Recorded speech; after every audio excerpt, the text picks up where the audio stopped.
Today we saw Nationals MP Andrew G grandstand about how the party no longer stands for his values. He's announced that he will sit on the crossbench in the new year because the party decided to oppose the race-based referendum. That's how committed he apparently is to race politics and the activist class. But the little-known former minister, he was Minister for Decentralisation and Regional Education, was eager to push the narrative that he was doing this for his electorate. In a verbose and frankly incoherent statement, G claimed, "The voice and witnessing the devastation our region has experienced over the past few weeks has really brought home to me the importance of being able to stand up and be counted.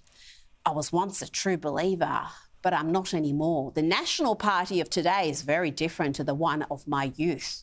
Yes, I'm sure the National Party of your youth would have been enthusiastic backers of modern race politics. This is a betrayal of an electorate that just 7 months ago voted for a National Party candidate to represent them. They didn't vote for Andrew G, the independent candidate, that's for sure. Today, the Nationals' Keith Pitt bid G farewell in no uncertain terms.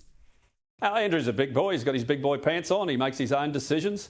I haven't rung or spoken to him yet. I'll do that in coming weeks.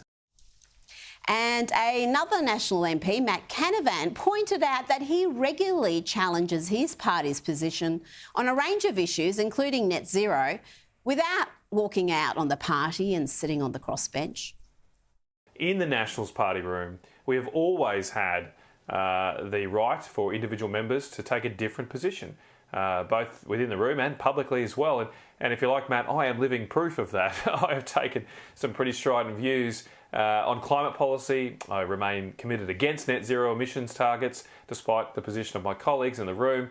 And I've done that, and still, you know, they haven't got rid of me, they haven't kicked me out. I'm still a member of the Nationals Party room. Now, there's no reason why Mr G could not have done that as well, just like I have on this issue of the voice. So it's unclear to me why he didn't want to take up that particular pathway.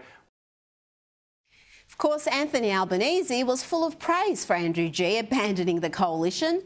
But if a Labor MP ever crossed the floor to vote against the party, they'd be out on their ear. Luckily, though, according to Albo, there is no need for a conscience vote in Labor, as they all think exactly the same thing.